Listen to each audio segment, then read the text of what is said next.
Hello students and welcome back to your favourite channel math solutions with Rose ma'am. और आज की class में हम करने जा रहे हैं क्लास 10th की मैथ्स की वर्कशीट नंबर 31, जिसका टॉपिक है एप्लीकेशंस ऑफ सेक्शन फार्मूला। तो सेक्शन फार्मूला की लास्ट वर्कशीट भी थी, तो आज हम उसका एप्लीकेशन के उसके ऊपर ध्यान देंगे। तो चलिए वर्कशीट शुरू करने से पहले बच्चों, अगर अभी तक आप लोगों ने चैनल को सब्सक्राइब नहीं किया है, चैनल को सब्सक्राइब कर लीजिए, बेल आइकन को भी प्रेस कर दीजिए। Why is section formula used? Section formula is used to find the ratio in which a line segment is divided by a point internally or externally। कि कोई भी लाइन सेगमेंट को जब divide किया जाता है उसके कि इंटरनली या एक्सटर्नली, तो एक रेशो को फाइंड आउट करने के लिए हम सेक्शन फार्मूला का यूज़ करते हैं। It is use to find out the centroid and incentre of a triangle. कि ट्रायंगल का सेंटरॉइड और इन सेंटर फाइंड आउट करने के लिए भी हम सेक्शन फार्मूला का यूज़ करते हैं।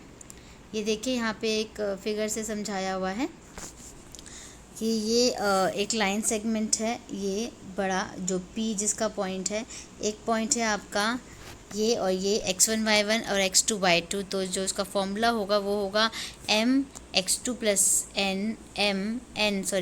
x1, क्योंकि ये रेशो जो है वो m और n है, and my2 plus ny1 and m plus n, और यहाँ पे भी m plus n। m1 m2 भी हम यूज़ करते हैं इसमें सेक्शन फार्मूला में। जो लास्ट वर्कशीट थी उसमें मैंने m1 और m2 को यूज़ करना आपको सिखाया था, ठीक है। तो चलिए आगे इसको देख लेते हैं क्या दिया हुआ है इसमें। Let's discuss some daily problems related to section formula.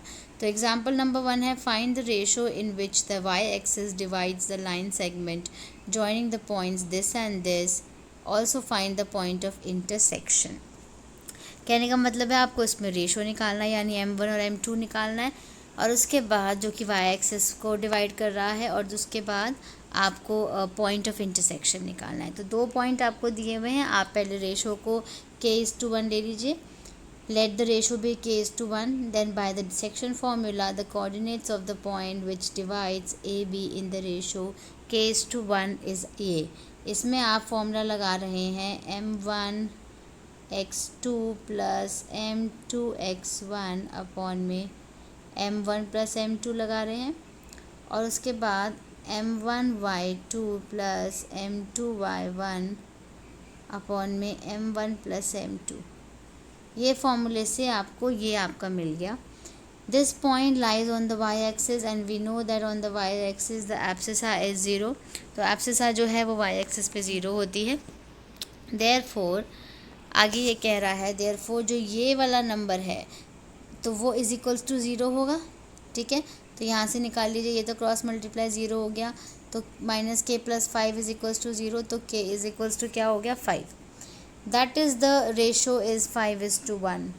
Putting the value of k is equals to 5, we got the point of intersection। आपको क्या करना है, k की वैल्यू जो है वो फाइंड आउट करनी है 5।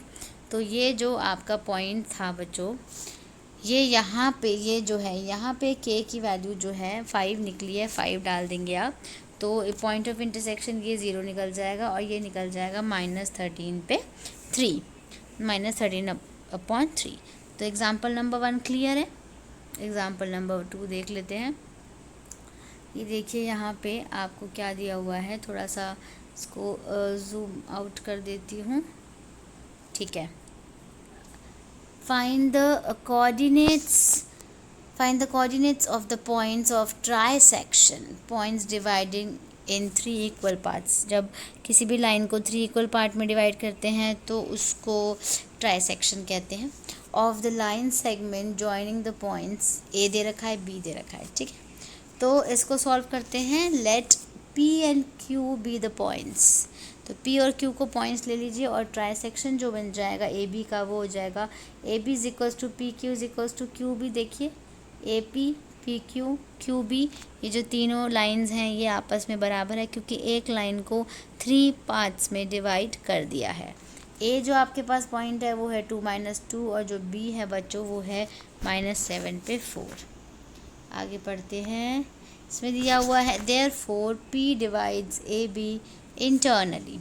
इंटरनली देखेंगे तो रेशो क्या होता है 1:2 होता है अगर हम इंटरनली कभी भी रेशो को फाइंड आउट करते हैं तो। Therefore the coordinates of P by applying the section formula, आपको section formula m2 m1 m2 m1 x2 plus m2 y1 वाला आपको यूज़ करना है जो मैंने अभी लिखा था। इसी फॉर्मूले में इसको वैल्यू को रख करके लास्ट वीडियो में भी मैंने आपको उस फार्मूले के ऊपर 2 सवाल करवाए थे। उसके बाद आपका जो पॉइंट निकलेगा वो निकलेगा -1 पे 0। -1 पे 0 देखिए किस तरीके से आया है ये तो 2 2 4 है और ये क्या है 7 1 7 तो -7 + 4/3 हो गया। तो इसमें माइनस किया तो -3/3 यानी कट करोगे तो क्या आ जाएगा -1 आ जाएगा। इसको देखिए ये 4 1 4 हो गया और 2 2 4/3 तो 4 में से 4 ये तो 0 ही आ गया। तो ये देखिए 0 आ गया ना, समझ आया ये कैसे आया -1 पे 0। आगे अब इंटरनली जो था वो था, अब ये है एक्सटर्नली, है ना। तो एक्सटर्नली के लिए now Q divides AB externally in the ratio 2:1। Internally नहीं एक्सटर्नली है ये। So the coordinates of Q by applying the section formula apply किया। अब इसको सॉल्व देखिए कैसे करेंगे। 7 जो है एक बारी मैं दोबारा से बताती हूँ इसको, देखिए ये हो गया 7 2 -14 हो गया प्लस 2 1 2 हो गया और 2 और 1 3। तो माइनस करेंगे तो कितना आ जाएगा, इसमें से -12 आ जाएगा और 3 कट करोगे तो -4 देखिए, है ना। और इसको ऐसे ही ये 2 4 8 हो जाएगा और 2 1 2/3। तो आप इसको माइनस कर दीजिए, कितना हो गया 6/3, कट कर दीजिए 3 2 6 तो 2, यानी -4 पे 2 जो है वो बिल्कुल सही नंबर है। Therefore, the coordinates of the point of trisection of line segment joining A and B are -1 पे 0 हो गया ट्राइसेक्शन पॉइंट जो है, और वो -4 पे 2 हो गया। ठीक है, तो ये भी हमारा कंप्लीट हो गया सेकेंड एग्जाम्पल। अब है एग्जाम्पल नंबर 3। एग्जाम्पल नंबर 3 में आपको क्या करना है, find the coordinates of the centre of the circle whose diameter and points. Diameter के एंड पॉइंट दे रखे हैं A और B, आपको कोऑर्डिनेट्स निकालना है सेंटर ऑफ द सर्कल का। तो A और B आपको पता है are the mid points and points of the diameter. Using mid point formula the coordinates of the centre of the circle. तो मिड पॉइंट फॉर्मूला क्या है, x1 + x2/2 y1 + y2/2।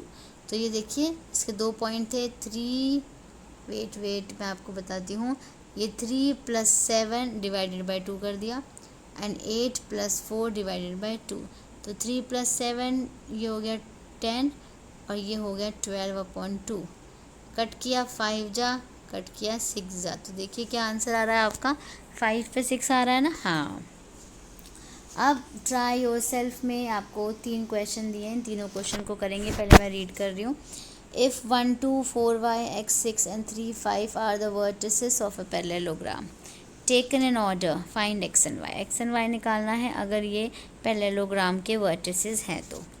b में if a and b are, a ये है b ये है respectively, find the coordinates of p such that ap is equals to 3/7 ab and p lies on the line segment ab। If 4p 1 0 are endpoints of the diameter of a circle of length 10 centimeter, find the coordinates of the center of the circle। ठीक है, तो चलिए बच्चों एक एक करके इन questions को हम सॉल्व कर लेते हैं। आप वीडियो को ध्यान से देखिएगा तभी आपको ये क्वेश्चन अच्छे तरीके से समझ आएगा। चलिए बच्चों देखिए क्वेश्चन नंबर 1 देखिए, इसका आंसर है जो आपको पैरेललोग्राम दिया है उसके 4 पॉइंट्स दिए हुए हैं। देखिए A B C और D, यानी आपको समचतुर्भुज दिया हुआ है। ठीक है, समांतर चतुर्भुज सॉरी। तो आपको बेसिकली क्या करना है, x और y की वैल्यू निकालनी है। ठीक है, जिसके लिए आपको मिड पॉइंट निकालना पड़ेगा। मिड पॉइंट का फॉर्मूला होता है x1 + x2/2 y1 + y2/2।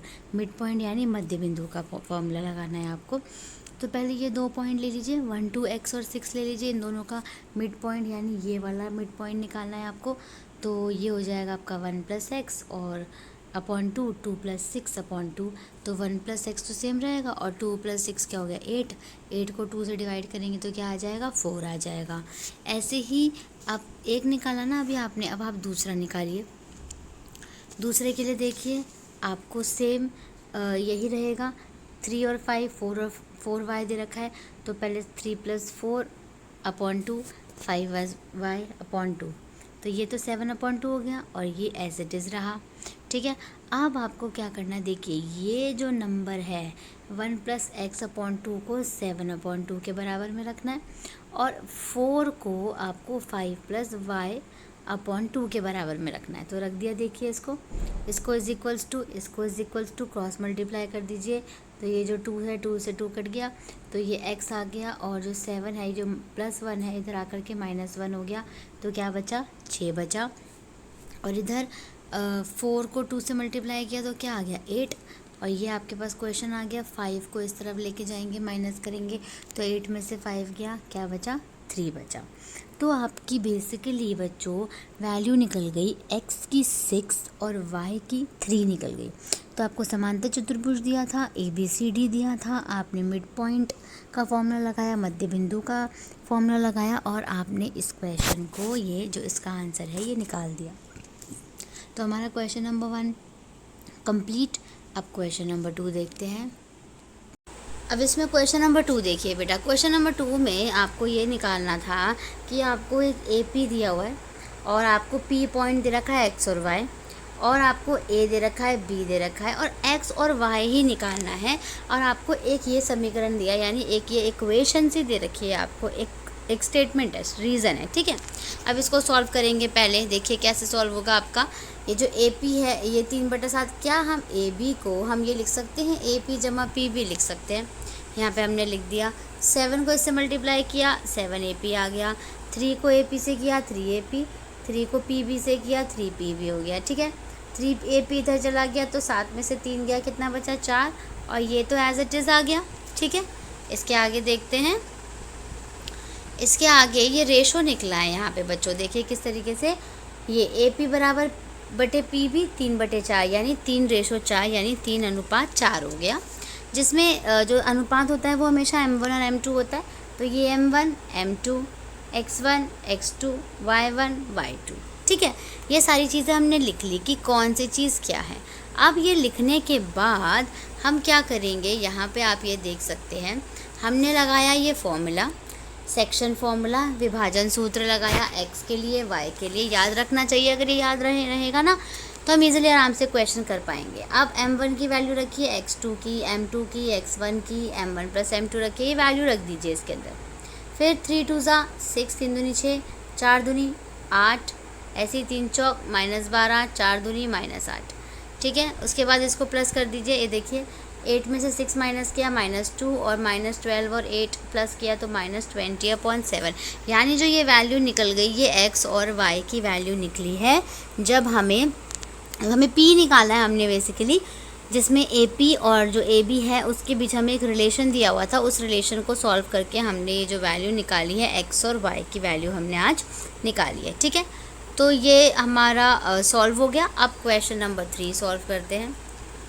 1 भी हो गया, 2 भी हो गया। क्वेश्चन नंबर 3 देखिए, ये है क्वेश्चन नंबर 3 में बच्चों आपको एक पॉइंट दिया हुआ है 4P और 10 और डिस्टेंस दिया हुआ है, यानी दूरी दे रखी है 10 सेंटीमीटर।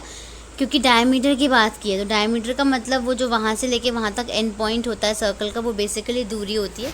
तो डिस्टेंस फॉर्मूला लगाएंगे इसमें, जो कि x2 - x1 + y2 - y1 का होल स्क्वायर होता है अंडर रूट में। तो ये फॉर्मूला लगाया, जिसमें देखिए आपने इसमें थोड़ा सा जूम करेंगे इसको अगर, तो 1 में से 4 को माइनस करेंगे और 0 में से P को सॉल्व किया। ऐसे ही ये जो अंडर रूट है इसको यहाँ पर लेकर आए इस तरफ, तो ये स्क्वायर बन गया। 10 का स्क्वायर क्या होता है बच्चों, 100, 3 का स्क्वायर क्या होता है, 9, और P का स्क्वायर क्या होता है, P² एज इट इज़ रहता है। ठीक है, इसके बाद 9 इधर आ गया, तो 100 में से 9 माइनस करेंगे, कितना आएगा, 91। P का स्क्वायर जो है वो P की वैल्यू हो गया। अब एक पॉइंट आपका निकल गया P, बेसिकली P निकालना था, 4P था ये, तो 4 और ये निकल गया P, और ये तो 10 ही था। जब आपके पास ये 2 पॉइंट आ गए, क्या आप इन दोनों पॉइंट से केंद्र बिंदु निकाल सकते हो, बिल्कुल निकाल सकते हो।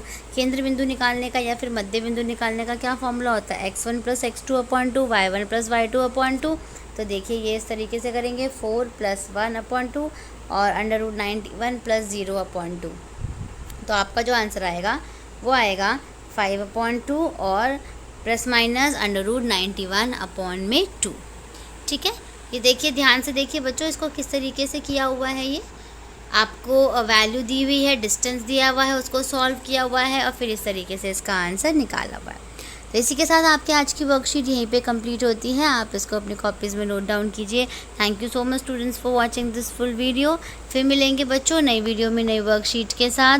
Till then keep watching my channel and keep supporting me. अगर वीडियो आपको पसंद आया है तो प्लीज़ वीडियो को लाइक कीजिए, शेयर कीजिए अपने दोस्तों के साथ और चैनल को सब्सक्राइब कीजिए।